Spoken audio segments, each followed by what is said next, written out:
ونستعينه ونستغفره ونؤمن به ونتوكل عليه ونعوذ بالله من شرور أنفسنا ومن سيئات أعمالنا من يهده الله فلا مضل له ومن يضلله فلا هادي له ونشهد أن لا إله إلا الله وحده لا شريك له ولا نظير له ولا مثل له ولا مثال له ونشهد أن سيدنا وسندنا وشفيعنا وشفيع أمرنا وحبيبنا وحبيب ربنا ومولانا محمدا عبده ورسوله أرسله الله إلى كافة للناس بشيرا ونذيرا وداعيا إلى الله بإذنه وسراجا منيرا أما بعد فأعوذ بالله من الشيطان الرجيم بسم الله الرحمن الرحيم لن ينال الله لحومها ولا دماؤها ولكن يناله التقوى منكم صدق اللہ. بزرگان محترم، برادران عزیز اور میری اسلامی بہنیں، اللہ تبارک و تعالی نے کائنات کا ذرہ ذرہ دو چیزوں سے مرکب کیا ہے. ایک ہے جسم اور ایک ہے اس کی روح. گویا کہ دنیا میں جو بھی چیز ہمیں نظر آتی ہے، خواہ وہ جمادات میں سے ہو، معدنیات میں سے ہو، حیوانات میں سے ہو، نباتات میں سے ہو، یا خود انسانی ذوات میں سے ہو، ہر چیز کو اللہ تبارک و تعالی نے جسم اور روح دو چیزوں سے مرکب کیا ہے. اور پھر اللہ تبارک و تعالی نے جسم اور روح کا آپس کا تعلق ایسا قوی اور رشتہ ایسا مستحکم رکھا ہے کہ جب تک جسم اور روح دونوں آپس میں ملے رہتے ہیں تو وہ چیز زندہ رہتی ہے. جب جسم اور روح جدا جدا ہو جاتے ہیں، منفک ہو جاتے ہیں، تو وہ چیز مر جاتی ہے. تو گویا کہ کسی بھی چیز کے قیام و قرار کے لیے ضروری ہے کہ جسم اور روح آپس میں متصل رہیں. اور اگر جب فنا ہوگی تو اسی وقت فنا ہوگی کہ جب جسم اور روح کا رشتہ آپس میں ٹوٹ جائے گا.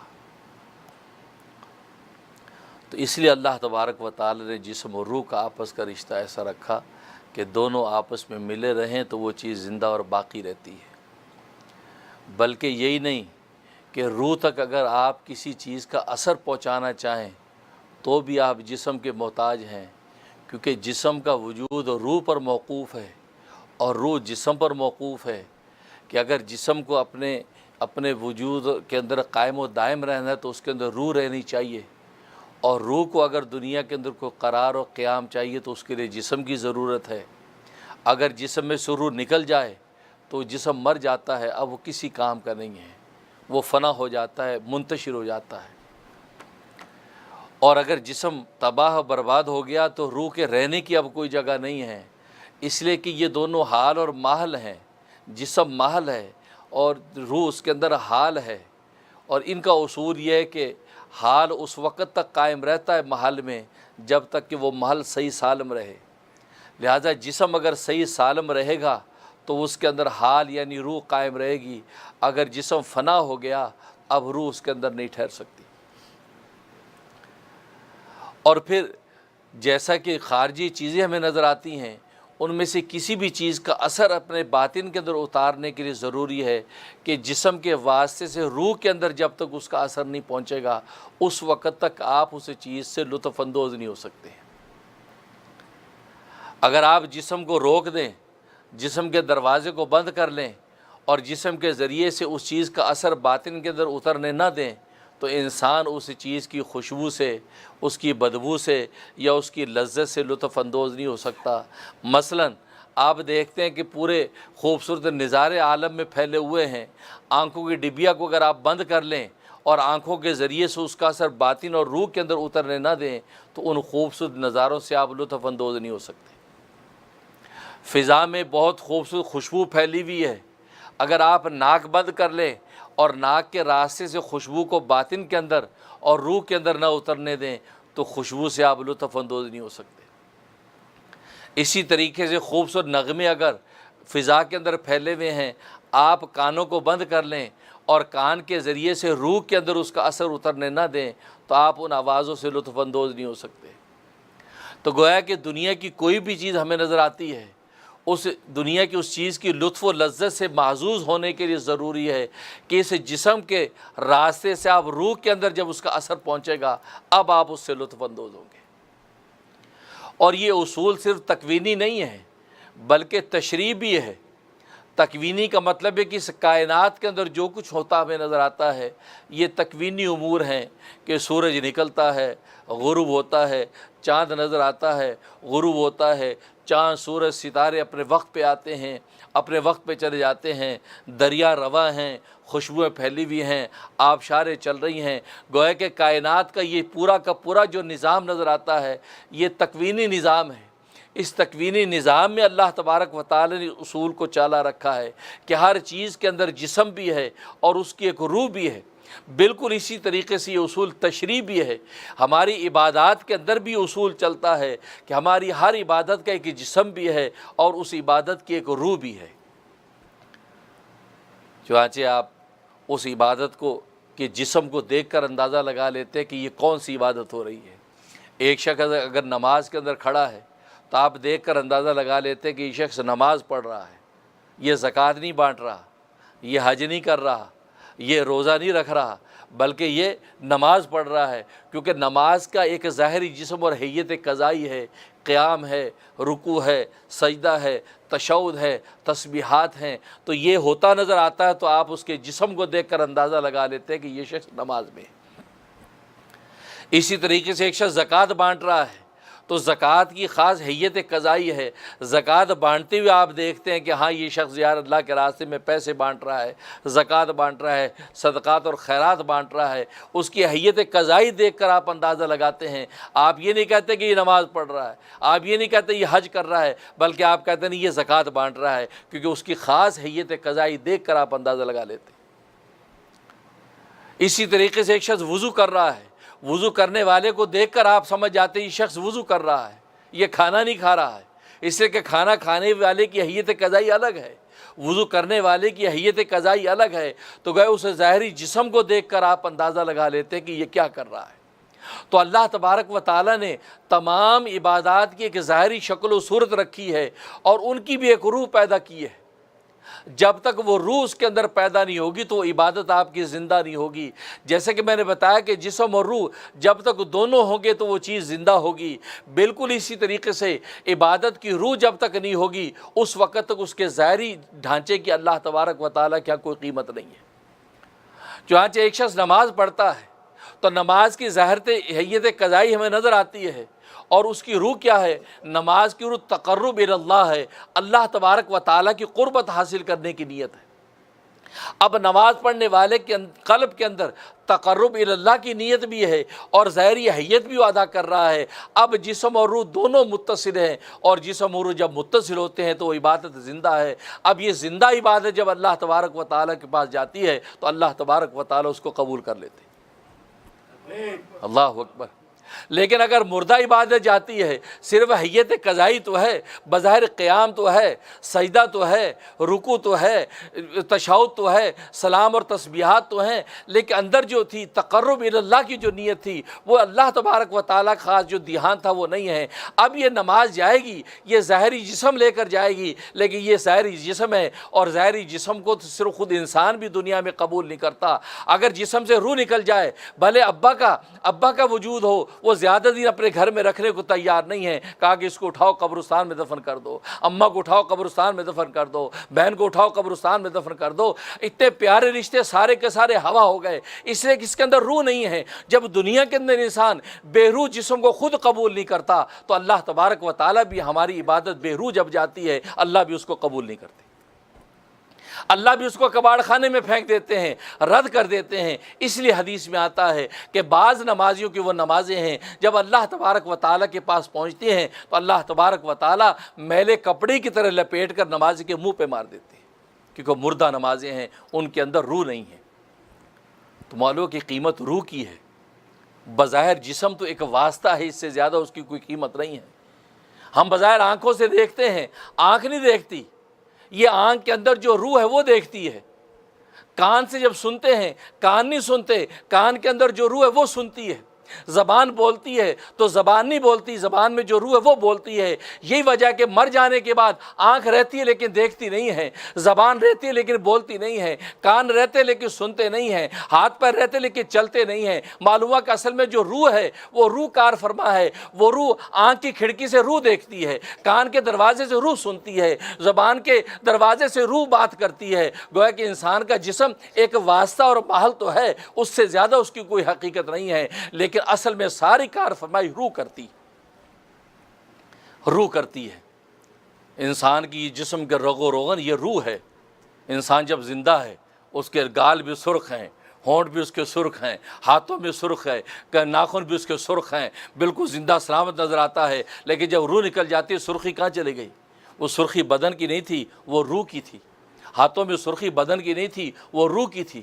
ناخن سرخ جو تھے وہ روح کے تھے۔ گویا کہ روح نکل گئی، یہی ہونٹ کالے ہو گئے، یہی ہاتھ کالے ہو گئے، یہی آنکھیں ڈھل گئیں، سارا کا سارا جسم اس کا جو ہے وہ زرد پڑ گیا، سارا کا سارا جسم اس کا جو ہے وہ کالا پڑ گیا، اس سے اس کے اندر سے روح نکل گئی ہے۔ تو معلوم اصل قیمت روح کی ہے، روح کی ہے۔ اور یہی وجہ ہے کہ انبیاء اکرام علیہم الصلاۃ والسلام جو دین اور تربیت کا ضابطہ لے کر آتے ہیں وہ روح پر کام کرتے ہیں، جسم پر کام نہیں کرتے۔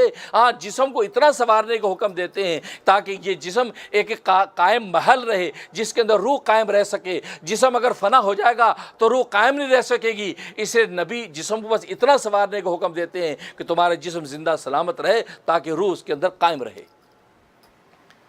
لیکن آج ہم جسم پر ساری محنت کرتے ہیں، جسم کو سجاتے ہیں، آنکھوں کو بناتے ہیں، میک اپ کرتے ہیں، ناخن کٹواتے ہیں، گویا کہ جسم کو سنوارنے میں لگے ہوئے ہیں، اور روح کی حقیقت کی طرح نگاہ ہی نہیں، اور روح مر چکی ہے۔ یہی وجہ کہ کافر کی روح مر جاتی ہے۔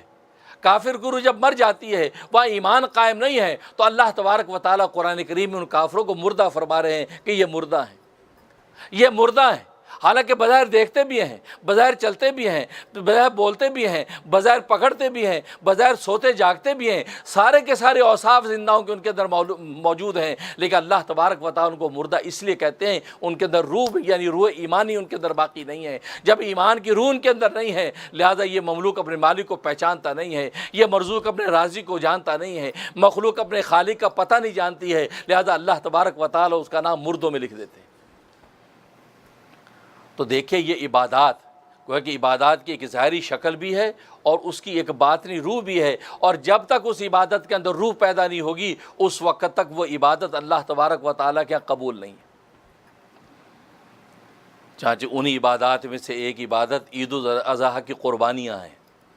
عید الاضحیٰ آنے والی ہے، اہل اسلام قربانیاں پیش کرتے ہیں، کوئی گائے ذبح کرتا ہے، کوئی اونٹ ذبح کرتا ہے، کوئی بکری ذبح کرتا ہے، کوئی دمبا ذبح کرتا ہے، گویا کہ جانور اللہ تبارک و تعالیٰ کے راستے میں ذبح ہو رہے ہیں۔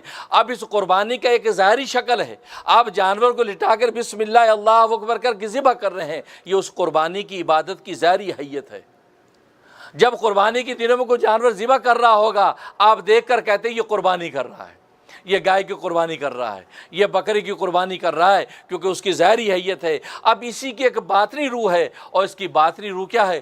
تقرب اللہ، اللہ تبارک و تعالیٰ کا تقرب حاصل کرنے کے لیے اس جانور کو میں جو ذبح کر رہا ہوں یہ گوشت کھانے کے لیے نہیں بلکہ اللہ تبارک و تعالیٰ کی قربت حاصل کرنے کے لیے، اللہ کے رضا حاصل کرنے کے لیے میں اپنا محبوب جانور قربان کر رہا ہوں۔ اور جب تک محبوب شے اللہ کے راستے میں قربان نہ کی جائے تو انسان نیکی اور تقوی کی اس منزل کو پہنچتا ہی نہیں ہے۔ اس لیے قرآن نے کہا لن ینال اللہ لن تنالوا البر حتی تنفقوا مما تحبون، تم اس وقت تک نیکی کی حقیقت کو پہنچ ہی نہیں سکتے جب تک کہ تم اپنی سب سے محبوب چیز کو اللہ کے راستے میں قربان نہ کرو۔ اور زندہ جانور کو جب ذبح کرتا ہے تو مال سے انسان کو محبت ہوتی ہے، اور مال کا لفظ ہے ہی میلان سے ہے۔ مال کو مال اس لیے کہتے ہیں اس کی طرف انسان مائل ہوتا ہے، مال کی طرف انسان مائل ہوتا ہے۔ یہ مال کا میلان تو ہے جو گرمی میں بھی جاب کرواتی ہے، برف کے اندر جاب کرواتی ہے، سردی میں گرم بستر چھوڑ کر انسان دکان پر جاتا ہے۔ یہ انسان ساری مشقتیں اٹھا کر اپنے وطنوں کو چھوڑ کر کوئی امریکہ کو ہجرت کر رہا ہے، کوئی یورپ کو ہجرت کر رہا ہے، کوئی سعودیہ اور مکہ کو ہجرت کر رہا ہے، پوری دنیا میں ہجرت کر کر کے لوگ جا رہے ہیں اور پردیس کی مشقتیں اٹھا رہے ہیں۔ کس لیے؟ اس مال کو حاصل کرنے کے لیے۔ اس لیے کہ مال کے اندر میلان ہے، انسان کی طبیعت اس کی طرف مائل ہوتی ہے، اس لیے مال کو مال کہتے ہیں۔ اور مال میں سے زندہ مال کے ساتھ انسان کو فطری محبت بھی ہوتی۔ انسان کے ڈالر ہیں، نوٹ ہیں، کرنسیاں ہیں، اس کے ساتھ انسان کو کشش تو ہوتی ہے، اس کی طرف بڑھتا تو ہے، لیکن ایک خاص محبت جو ہے انسان کے اگر زندہ مال ہے، اس کی گائے ہیں، اس کی بھینسیں ہیں، اس کے اونٹ ہیں، تو زندہ مال کے ساتھ زندہ ہونے کی وجہ سے ایک خاص تعلق بھی محبت کا پیدا ہو جاتا ہے، ایک انس ہو جاتا ہے انسان کو اس جانور کے ساتھ۔ اب اس محبوب ترین جانور کو جب اللہ کے راستے میں قربان کرتا ہے تو انسان کا دل کھینچتا ہے، لیکن انسان اپنے دل کا خون کر کے اللہ کے راستے میں اس جانور کو قربان کر دیتا ہے، تو اس پر اللہ تبارک و تعالیٰ کیا انعام دیتے ہیں؟ فرمایا یہ انعام دیتے ہیں کہ اس جانور کے خون کا قطرہ بھی زمین پہ گرتا نہیں ہے، کہ اللہ تبارک و تعالیٰ تمہاری روح کو گناہوں سے پاک کر دیتے ہیں۔ اللہ اکبر، اللہ اکبر۔ دیکھا زندہ مال کے ساتھ۔ اور آج کل تو یہ رواج ہی نہیں رہا، آج کل تو یہ پیسے دیے قربانی کا حصہ ڈال دیجیے گا جی، پیسے دیے بکرا خریدا ذبح کر دیا۔ نہیں، پہلے زمانوں میں تو خود جانور پالا جاتا تھا، اس دمبے کو پالتے تھے، کم سے کم چھوٹی عید کے بعد یعنی عید الفطر کے بعد دمبا خرید لیا، گائے خرید لی، اور بقرہ عید تک اس کو پالا، اس کو چارہ کھلایا، اس کو دانہ کھلایا، اس پانی پلایا، اس کا دودھ بھی دھویا، اور ایک خاص محبت اس کو دی۔ 2 مہینے جب اس کے ایک محبت پیدا ہو گئی، اب اس جانور کو اللہ نے کہا میرے راستے میں قربان کرو، اب اس جانور کو ذبح کرتے ہوئے 100 دفعہ اس کے دل کا خون ہوتا ہے۔ اللہ کو یہ دل کا خون کرنا ہی گوارا ہے، اللہ اس پر تمہیں نوازتے ہیں۔ اور آج کل تو لوگ اتنے بیزی ہو گئے، ہوائی جہاز کی دنیا ہے، راکٹ سائنس کا دور ہے، آدمی اب ان چیزوں سے نکل گئے۔ اور یار پیسے دو حصہ ڈال لو، پیسے دو یہ خریدو، ایک دن پہلے منڈی میں گئے جانور خریدا اور ذبح کر دیا، وہ ایک خاص تعلق جو پیدا ہونا چاہیے تھا وہ پیدا نہیں ہوتا۔ حالانکہ پہلے زمانے میں اس کا رواج تھا، آج وہ رواج نہیں رہا، تو اللہ کے راستے میں قربان کرنے کا جو لطف انسان کو حاصل ہوتا ہے وہ ملتا نہیں۔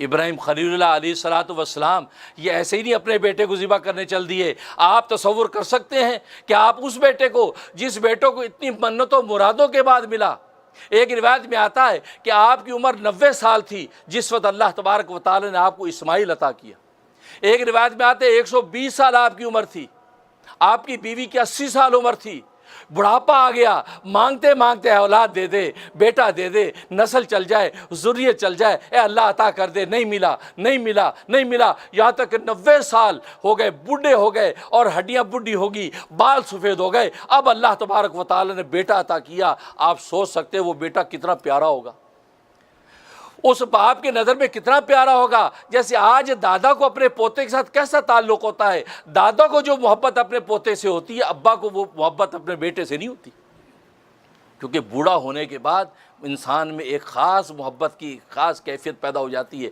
نواسوں سے، نواسیوں سے، پوتوں سے، پوتیوں سے، یہ بوڑھا جو جان نشاور کرتا ہے۔ اور وہاں بڑھاپے میں اولاد مل گئی، اسماعیل ملا، اور ایسا خوبصورت ہونہار بچہ ملا، اب اس کو پال رہے ہیں۔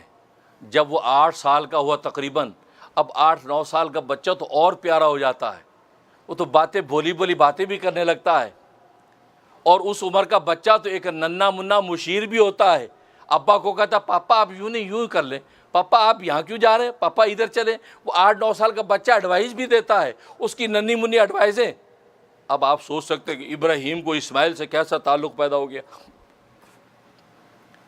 اب اس ابراہیم کو حکم دیا جا رہا ہے کہ اس بیٹے کو ذبح کر دو، تو ایسی ذبح کرنے نہیں چل دیے، اللہ تبارک و تعالیٰ کے راستے میں قربانی دینے کا لطف ان کو حاصل ہو چکا تھا کہ اللہ کے راستے میں جب قربان کرتا ہے انسان اپنی محبوب چیز کو تو کیا مزہ ملتا ہے، کیا لطف ملتا ہے، اس لطف کو وہ جانتے تھے، تبھی وہ چل دیے لے کر کہ میرے رب نے کہہ دیا سبحان اللہ مجھے وہ لطف ملے گا جو اللہ کے راستے میں قربان کرنے کا لطف ملتا ہے۔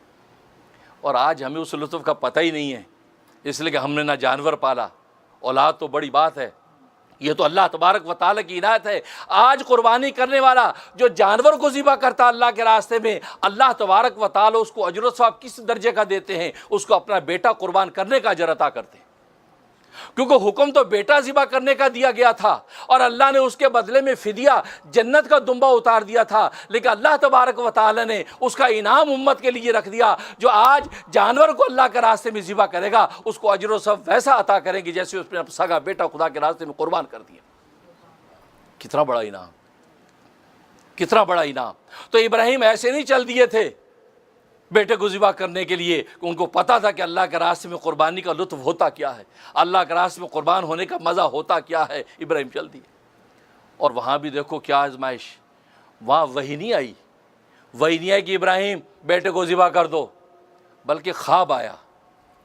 تو آپ غور کریں کہ پیغمبر تھے، اللہ کے خلیل تھے، اللہ کے دوست تھے، اللہ براہ راست کہہ دیتے کہ اپنے بیٹے کو ذبح کرو؟ نہیں، بلکہ خواب آیا، خواب دیکھا، صبح اٹھے پریشان کہ اللہ تبارک و تعالیٰ کی طرف سے حکم ہو رہا ہے مجھے کہ میں بیٹا ذبح کر رہا ہوں۔ تو سوچا نہیں یہ ایسے لگتا ہے شیطانی وسوسہ ہے، بیٹے کو بھی کوئی ذبح کرتا ہے۔ وہ سارا دن اسی سوچ میں گزر گیا۔ وہ 8 ذی الحجہ تھی، 8 ذی الحجہ کو یہ خواب آیا اور اگلا دن 8 ذی الحجہ کا سارا دن اسی شش و پنج میں سوچ میں گزر گیا۔ اس کو کہتے ہیں یوم ترویہ، یوم ترویہ کہتے ہیں سوچنے کا دن۔ ابراہیم اسی سوچ میں سارا دن گزار دیا کہ یار بیٹا ذبح کرنے کا مجھے حکم دیا، یار یہ وسوسہ تو نہیں ہے، کیا اللہ کی طرف سے یہ ہے؟ یہ سوچ کا دن، اس لیے اس دن کا نام ہی یوم ترویہ بن گیا۔ اب 9 ذی الحجہ کی جب رات آئی، پھر آپ نے پھر خواب دیکھا، پھر آپ کو حکم ہو رہا ہے ذبح کرنے کا۔ اب جب صبح اٹھے ہیں تو سمجھ گئے نہیں یہ رحمان کی طرف سے اشارہ ہے، یہ شیطان کا وسوسہ نہیں ہے۔ اس وقت ان کو بات سمجھ میں آ گئی کہ واقعی یار یہ صحیح بات ہے کہ مجھے اللہ کے راستے میں بیٹا ذبح کرنے کا حکم دیا جا رہا ہے۔ اس لیے اس دن کو کہتے ہیں یوم عرفہ، عرفہ کہتے ہیں پہچاننے کا دن، کیونکہ اب ان کو یہ بات کی پہچان ہو گئی کہ یہ شیطان کا وسوسہ نہیں ہے بلکہ میرے رحمان کا حکم ہے۔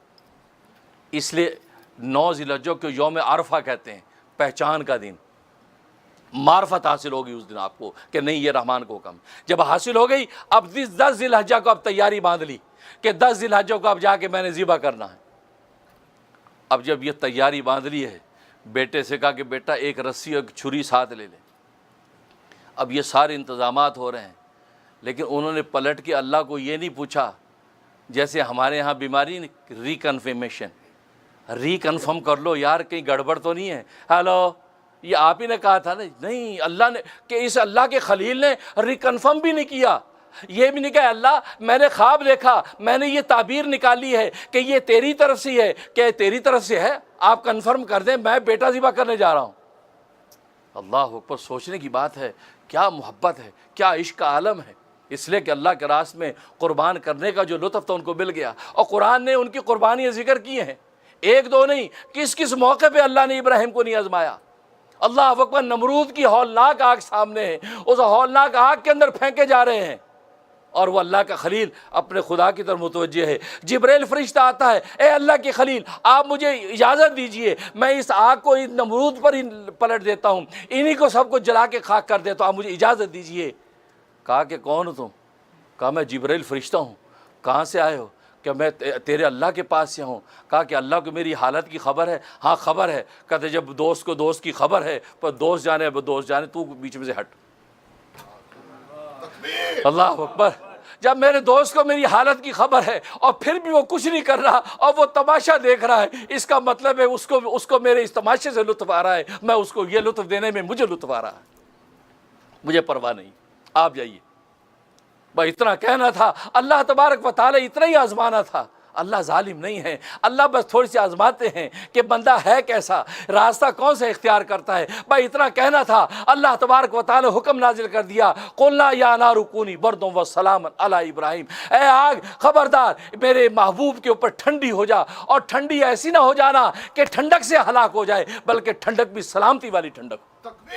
اللہ اکبر، کیونکہ زیادہ ٹھنڈ سے بھی تو آدمی مر جاتا ہے۔ کہتے بردوں و سلامہ، برد کا سلامتی کی قید لگائی۔ بس ادھر سے یہ حکم آیا ہے، اللہ تبارک و تعالی نے آگ کو گل گلزار کر دیا، جن لکڑیوں کو جلا کے انہوں نے پھینکا تھا، اللہ تبارک و تعالی نے ان لکڑیوں کو ہرا بھرا کر کے اس پہ پھول اگا دی۔ جنت کا لطف، اور جنت کے لباس آ گئے، جنت کے تخت آ گئے، ابراہیم خلیل اللہ علیہ السلام اس کے شان کے ساتھ بیٹھے، اور وہ کتنی ہولناک آگ تھی کہ انسان قریب نہیں جا سکتے تھے، یہاں تک کہ آسمان پہ اڑنے والے پرندے قریب سے گزرتے تھے، بھن کے گر جاتے تھے۔ 12 میل کے فاصلے پر وہ آگ کا الاؤ تیار کیا گیا تھا۔ اب 12 میل کے فاصلے پر آگ بھڑک رہی ہو جنگل میں، آپ اندازہ کر سکتے کتنے میل تک اس کی تپش جائے گی۔ تبھی تو پھینکنے کے لیے منجنیق کا انتظام کیا جا رہا ہے کہ بھائی پھینکے کیسے، اس کو اندر پھینکے کیسے۔ تو ابلیس نے، شیطان نے ایک بوڑھے کی شکل اختیار کی اور آ کے کہا کہ منجنیق، اس ظالم نے جہنم کے اندر منجنیق دیکھی تھی، اس منجنیق کے اندر رکھ کے جو ہے وہ آگ کے گولے جو اہل جہنم پر پھینکے جاتے تھے، وہ منجنیق کا آئیڈیا اس نے وہاں جہنم سے لیا تھا۔ اس ظالم نے منجنیق کا آئیڈیا دیا کہ ایسی ایک منجنیق تیار کرو، اس کے اندر رکھ کے اور لوگ زور سے کھینچے اور اس کے اندر لگے، اور ابراہیم آگ کے اندر گرے گا اور تم تپش سے بھی بچ جاؤ گے اور ابراہیم آگ میں بھی گر جائے گا۔ تو سب سے پہلے منجنیق اس وقت استعمال ہوئی، آج جس کو پھر توپ کی شکل بھی بن گئی اور کتنی چیزیں اس کو آئیڈیا لے کر بن گئی۔ تو منجنیق میں رکھ کے آپ کو پھینکا جا رہا ہے، لیکن ابراہیم خلیل نے کوئی گیلا نہیں کیا۔ کیوں؟ اس کو پتا ہے کہ اللہ کے راستے میں قربانی کا لطف کیا ہوتا ہے، وہ لطف جانتا۔ تو آپ نے کنفرم نہیں کیا اللہ میں اس کو ذبح کرنے چلا ہوں، نہیں، کہا کہ رسی اور چھری لے لو، چل دی۔ اب ابلیس نے سوچا کہ آج اگر میں نے ابراہیم یا اس کے خاندان کو گمراہ نہ کیا تو پھر قیامت تک میں گمراہ نہیں کر سکوں گا۔ جلدی سے ہاجرہ کے پاس پہنچا، ہاجرہ سے کہا کہ وہ پتہ ہے تمہارا بیٹا کہاں ہے؟ ابراہیم کہاں لے گئے ہیں؟ کہا کہ وہ جنگل میں گئے لکڑیاں وکڑیاں اکٹھی کرنے کے لیے۔ نہیں، وہ اس کو ذبح کرنے کے لیے لے گیا ہے۔ ہاجرہ نے کہا ہے ذبح کرنے لے گیا؟ ہاں ذبح کرنے لے گیا، اس کو حلال کرے گا۔ کہا کہ کیسے ہو سکتا ہے، وہ تو اس سے بڑا پیار کرتے ہیں، اتنا چہتا بیٹا ہے، اتنی منتوں مرادوں کے بعد ملا ہے، تو وہ ذبح کیسے کر سکتے؟ کہا کہ نہیں، وہ یہ کہتے ہیں کہ مجھے اللہ نے حکم دیا ہے کہ میں اللہ کے راستے میں اسماعیل کو ذبح کر دوں۔ اللہ، وہ بھی اللہ کی بندی تھی، وہ بھی اللہ کے دوست کی بیوی تھی، عزت تھی۔ کیا کہتی ہے؟ اگر اللہ نے حکم دیا ہے تو پھر اسی میں خیر ہے، اللہ کے حکم کو پورا کرنا پہلے ہے۔ اللہ اکبر، بڑا پریشان ہوا کہ یار یہ تو گڑبڑ ہو گئی۔ اب وہاں سے دوڑا، اب یہ دونوں جا رہے ہیں مینا کی طرف، جا کے اسماعیل سے کہا کہ تمہیں پتہ ہے تمہارا ابا کہاں لے کے جا رہا ہے؟ کہا کہ کہاں لے کے جا رہا ہے؟ وہ لکڑیاں اکٹھی کرنے جا رہے ہیں، ہم یہ لکڑیاں وکڑیاں کاٹیں گے گھر کے لیے۔ نہیں، یہ تمہیں ذبح کرنے کے لیے لے کے جا رہا ہے۔ مجھے ذبح کرنے جا رہا؟ ہاں، نہیں، یہ تو مجھ سے بہت پیار کرتے ہیں، مجھے ذبح کرنے کیسے لے جا سکتے؟ نہیں، یہ کہتے ہیں کہ اللہ نے ان کو حکم دیا ہے کہ تجھے اللہ کے راستے میں قربان کر دوں۔ اللہ اکبر، وہ اسماعیل کون تھا؟ اس کے صلب میں تو محمد مصطفیٰ تھا، سرکار دو عالم ان کے صلب میں ہے، اور نور محمدی ان کے اندر ہے۔ اسماعیل کے اندر تو نور محمدی بول رہا ہے، اور میں کہا کرتا ہوں یہ اسماعیل کی جو اطاعت تھی، یہ اسماعیل کی اطاعت حقیقت میں نور محمدی بول رہا تھا۔ اسماعیل نے کہا کہ اچھا اگر اللہ نے حکم دیا ہے تو میں اللہ کے حکم پر راضی ہوں، اپنی 1 نہیں 1000 جانیں بھی قربان کرنے کو تیار ہوں۔ اللہ اکبر۔ اب پریشان ہوا کہ لو بھی بیٹا بھی ہاتھ سے گیا۔ اب کہا کہ بڑے میاں، اب ابراہیم کو کہہ رہا بڑے میاں کہاں جا رہے ہیں، خیریت ہے، سب ٹھیک ہے نا؟ کہا کیا بس صحیح ہے، بس یہ لکڑیاں وکڑیاں کاٹنے جا رہے ہیں۔ کہا جی لکڑیاں وکڑیاں کیا، وہ خواب آ گیا، اب خواب پہ عمل کرنے کے لیے چل دیے۔ وہ خواب تو شیطانی وسوسہ ہے، وہ کوئی رحمان کا خواب نہیں ہے۔ اب جب یہ بات سنی تو سمجھ گیا کہ ابلیس ہے، کم بخت دفع ہو یہاں سے۔ ادھر دیکھا کنکریاں اٹھائی اور 7 کنکریاں ماری۔ وہ 7 کنکریاں مارنے کی ادا اللہ کو ایسی پسند آئی، قیامت تک کے لیے عاشقوں کے لیے سنت بنا دی۔ کہا کہ میرے عاشقوں میں نام لکھ رہا ہے تو میرا پہلا عاشق جسے کنکریاں اٹھا کے ابلیس کو ماری تھی، تم بھی وہ منظر دکھاؤ گے تو میں بھی خلیل کی فہرست میں تمہارا نام بھی لکھ لوں گا۔ آج وہ سنت بن گیا، وہ کنکریاں مارنا۔ حالانکہ بظاہر ایک کنکری سے کیا ہوتا ہے، آپ کا ایک کنکری سے کیا ہوتا ہے؟ آج وہاں ہم جیسے ان پڑھ لوگ تو جوتے مارنے لگتے ہیں، پتھر مارنے لگتے ہیں، ڈنڈے مارنے لگتے ہیں کہ یار شیطان دا کنکری نہ کی بڑھنا۔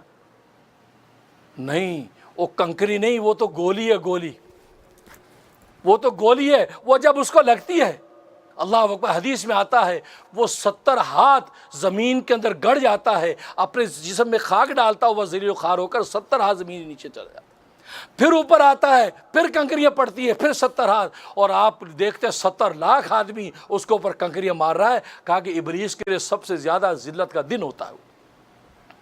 وہ بظاہر کنکری ہے لیکن تو اللہ تبارک و تعالی وما رمیت اذ رمیت ولکن اللہ رما، اے محمد تو نے جب مٹی پھینکی تھی کفار و مشرکی کی طرف، تو نے نہیں پھینکی تھی بلکہ تیرے اللہ نے پھینکی تھی۔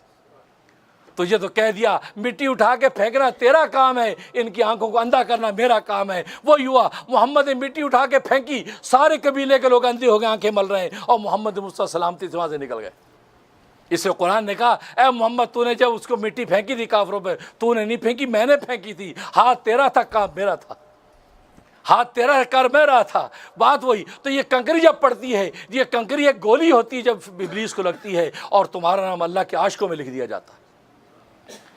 تو ابراہیم چل دیے، جب بھاگا وہاں سے، انہوں نے کنکریاں ماری، تو یہ 3 موقعوں پر اس نے وسوسے ڈالے، تو لہٰذا جمرہ عقبہ بڑا شیطان، جمرہ وسطیٰ درمیانی شیطان، جمرہ صغریٰ چھوٹا شیطان، 3 شیطان 3 موقعوں پہ کنکریاں ماری۔ تینوں موقعوں پہ کنکریاں مارنا اللہ تبارک و تعالیٰ نے مناسک حج کا حصہ بنا دیا۔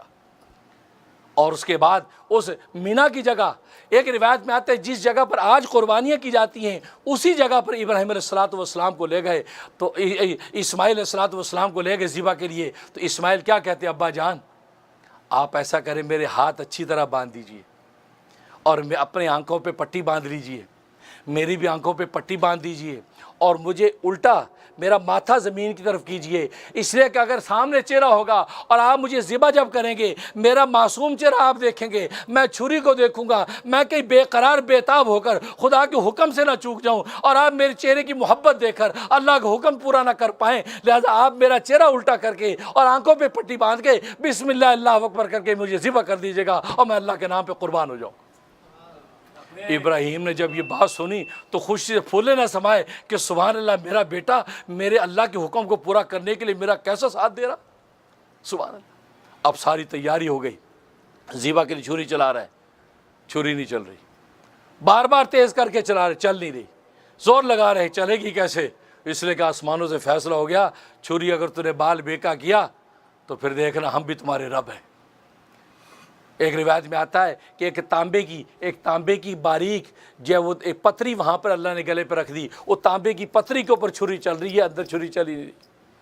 اب یہ سلسلہ چل رہا ہے اور اللہ دیکھ رہے ہیں کہ خلیل اپنے امتحان میں کامیاب ہو چکا ہے، واقعی دل کی گہرائیوں کے ساتھ، یہ ٹالنے کے لیے نہیں، دل کی گہرائیوں سے اپنے بیٹا قربان کرنے کے لیے بے چین ہو کے چھری چلا رہا ہے۔ بس یہ اپنے امتحان محبت میں کامیاب ہو گیا، آسمان سے جنت سے دمبا بھیج دیا، جبرائیل جاؤ اس کی چھری کے نیچے جنت کو دمبا رکھ دو تاکہ یہ اپنے فدیے کو پورا کر لے۔ اب وہ دمبا لے کے آ رہے ہیں، ادھر اسماعیل ابراہیم خلیل اللہ کہہ رہے ہیں اللہ اکبر اللہ اکبر، اتنا کہا، جبرائیل بولے لا الہ الا اللہ واللہ اکبر، یہ کہا تو اسماعیل بولے اللہ اکبر وللہ الحمد، یہ کیا اور ذبح ہو گئے۔ ابراہیم خوش ہو گئے کہ چلو اللہ کے نام پہ بیٹا قربان ہو گیا۔ اب پٹی کھولی، دیکھا دمبا، حیران ہو گئے، میں نے اسماعیل ذبح کیا تھا اور یہاں دمبا پڑا ہے، ادھر دیکھا تو وہاں پتھر پر بیٹھے اسماعیل مسکرا رہے ہیں، ابا جان آپ اپنے امتحان میں کامیاب ہو گئے، اللہ نے آپ کی قربانی کو قبول کر لیا۔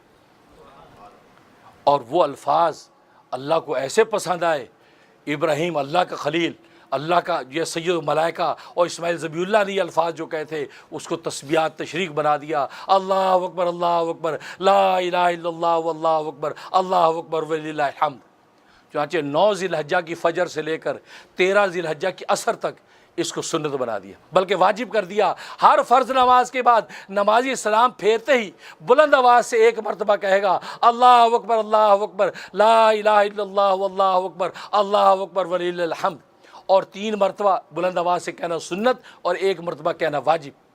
مردوں پر بھی واجب, عورتوں پر بھی واجب. عورتیں اپنے گھر کے اندر کہیں گی لیکن وہ آہستہ آواز سے 3 مرتبہ کہیں گی تو سنت ہے, 1 مرتبہ کہیں گی واجب ہے. اللہ کو یہ تسبیحات ایسی پسند آئی ہیں کہ نفوس قدسیہ نے اللہ پر قربان ہونے کے لیے جب یہ پڑھی ہیں, اللہ تبارک و تعالیٰ نے قیامت تک ان کو زندہ رکھ دیا. تو میرے دوست بزرگوں, ابراہیم